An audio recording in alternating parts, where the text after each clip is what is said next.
Galileu foi perseguido pela Inquisição? O heliocentrismo foi realmente a causa? Olá, eu sou o professor de História Adriano Montemor e esse é o canal Catolicismo na História. E nesse vídeo vamos falar de uma polêmica, ou melhor, de uma acusação contra a Igreja, uma acusação injusta de que a Igreja perseguiu a ciência. Será que isso é verdade mesmo? E lá vamos nós? Uma situação que não é falada entre os que deturpam a história da Igreja é justamente a seguinte: quando vamos falar de história, nós não devemos falar de acordo com conceitos e com pensamentos atuais, mas sim analisar de acordo com a cultura da época. Vejam o que eu falei lá no primeiro vídeo. Vou deixar o link aqui na descrição no primeiro vídeo desse canal. Eu explico como é que você deve estudar história da Igreja, não só história da Igreja, mas história de uma maneira geral. Isso vale para todo e qualquer tipo de história.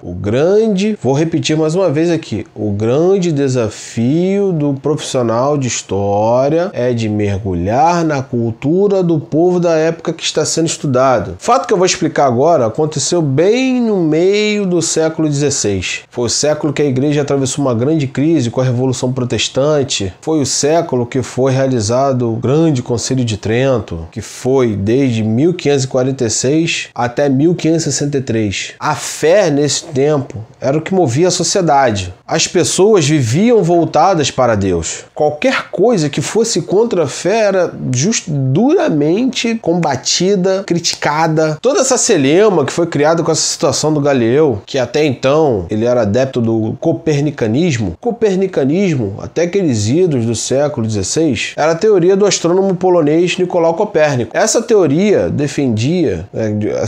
de Copérnico, na verdade, defendia que a Terra, assim como os outros planetas, circulavam em torno do Sol. Vale lembrar aqui que Nicolau Copérnico era uma figura de grande renome na época, principalmente nos meios eclesiásticos. Ele foi consultado no Quinto Concílio de Latrão, que foi de 1512 a 1517, sobre justamente a reforma do calendário. E a pedido de vários prelados, colegas, acadêmicos, e o imploravam para publicar trabalhos. E assim ele o fez publicar 6 livros sobre as revoluções das órbitas celestes. Ao contrário, os protestantes atacaram ferozmente a teoria de Nicolau Copérnico. Os protestantes viam a teoria copernicana ser completamente contrária à Sagrada Escritura. Em nenhum momento a Igreja censurou ou negou o sistema copernicano até o caso Galileu. Pessoal, só peço o seguinte: não saiam do vídeo. Já já eu vou dar uma dica super bacana, imperdível para vocês. Fiquem até o final que vocês já vão entender essa dica que eu vou dar para vocês. Agora, voltando ao assunto, Galileu, além dos trabalhos no campo da física, ele fez com seu telescópio descobertas impressionantes. Eles puseram em dúvida o sistema ptolomaico. E que raios é esse sistema ptolomaico, Adriano? Ptolomeu foi um grande astrônomo grego, também matemático, que defendia o geocentrismo, ou seja, que a Terra era o centro do universo e que os corpos celestes eram perfeitamente esféricos. Eles eram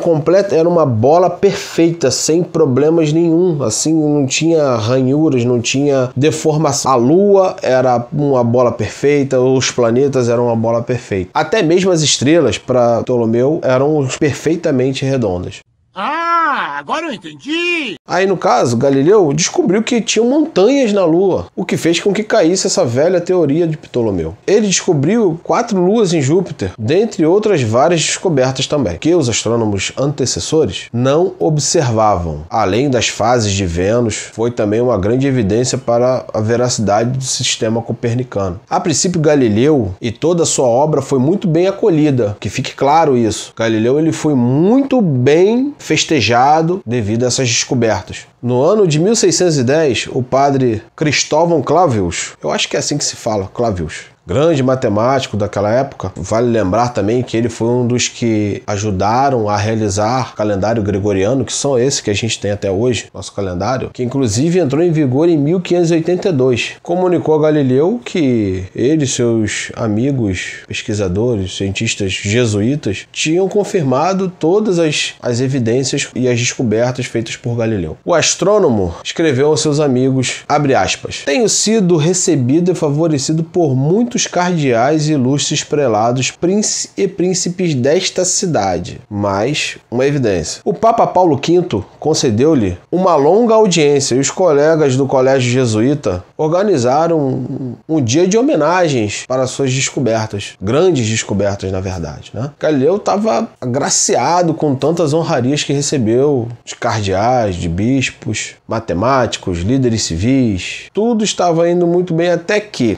agora que começa a ter o problema. Eu vou explicar justamente por quê. Mas antes de eu explicar, se inscreva no canal, curta, compartilhe esse vídeo com aquele seu amigo, sua amiga que não tem conhecimento da igreja, que fala um monte de besteira pra eles. Fala, tem um professor doido lá no YouTube que tá ensinando história da igreja, que tá explicando um monte de coisas sobre essas polêmicas que são as acusações para a igreja. Vídeo, compartilhe, por favor. Tô no início de trabalho, vai ser de grande valia vocês me ajudarem nesse momento, beleza? Eu agradeço demais a ajuda de vocês. Muito obrigado mesmo. Como eu havia dito antes, tudo favoreceu Galileu até que ele publicou, em 1612, uma obra chamada História e Demonstrações em torno das manchas solares e seus acidentes, em que ele, pela primeira vez, de forma oficial, aderiu ao sistema copernicano de forma oficial. Essa obra rendeu cartas de parabenizações, congratulações, como se falava antigamente, né? Nada mais, nada menos do que o cardeal Maffeo Barberino, que foi o futuro Papa Urbano VIII. Agora vamos entender toda essa polêmica com relação a Galileu. A igreja não fazia objeção nenhuma ao sistema copernicano, desde que fosse feita como uma mera teoria, ou seja, que fosse explicada no modelo teórico, como uma mera hipótese, cuja verdade ainda não tinha sido comprovada, que só foi comprovado em 1851, por incrível que pareça. Porém, Galileu acreditava piamente no sistema copernicano como uma verdade absoluta e irrefutável, sem nenhuma prova concreta que afirmasse que o modelo copernicano fosse uma verdade de fato, né? Fosse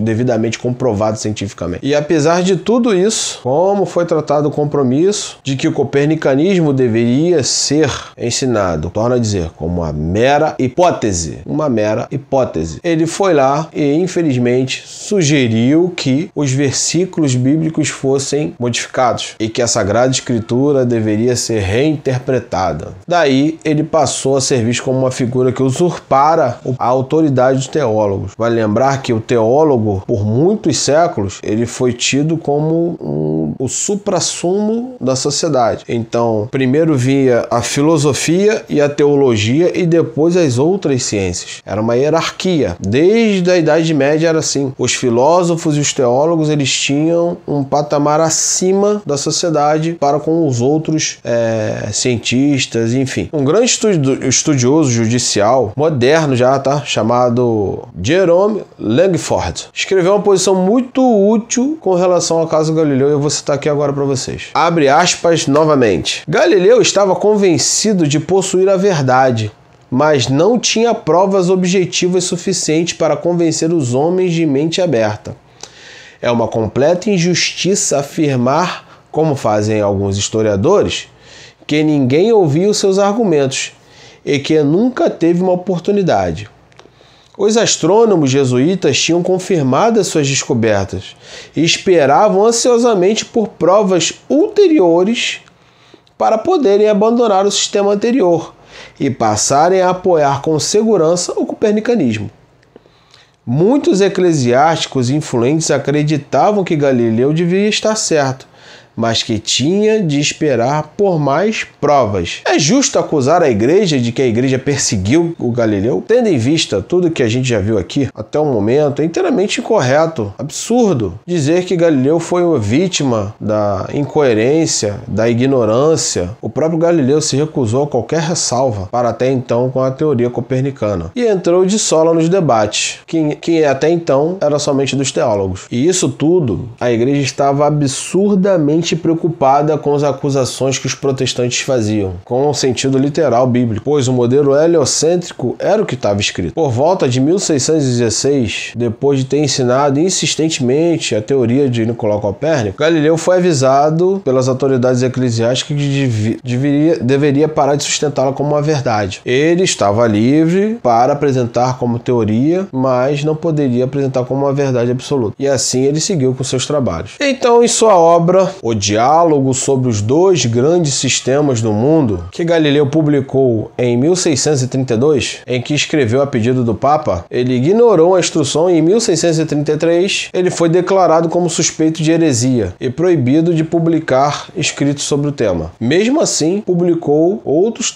trabalhos tão grandes como. E o que aconteceu depois disso? Ele foi queimado? Foi torturado? Foi mandado para as masmorras? É óbvio que não. Ele continuou com seus trabalhos, mas foi proibido de publicar e falar sobre o copernicanismo. E muitos outros padres, prelados e até cientistas, outros cientistas seculares continuaram a trabalhar dentro do assunto, dentro da mera hipótese, sem qualquer tipo de censura, como o grande Rogério Boscovich. Então, como eu prometi lá no início do vídeo, agora eu vou dar a dica para vocês. É esse livro aqui, Como a Igreja Católica Construiu a Civilização Ocidental, do historiador Thomas Ewald Jr. Aqui embaixo na descrição vou deixar um link para vocês, se vocês quiserem adquirir esse livro. Ele é barato, ele tem um excelente valor. Apesar de Thomas Woods ter alguns problemas, ele tem uma mentalidade tanto quanto liberal e tal, mas dentro desse sentido ele explica muito como a igreja construiu toda a nossa civilização que nós temos hoje. É um livro bom, um livro básico, de uma leitura gostosa, que vai ser boa para vocês, não tanto quanto aqueles livros mais teóricos, mais técnicos de história por aqui, que a gente vê por aí, que acaba sendo um tanto quanto chato para o leitor comum, mas que nós professores temos que ler. No mais, deixe seu like, compartilhe esse vídeo e eu vou ficando por aqui e até o próximo vídeo.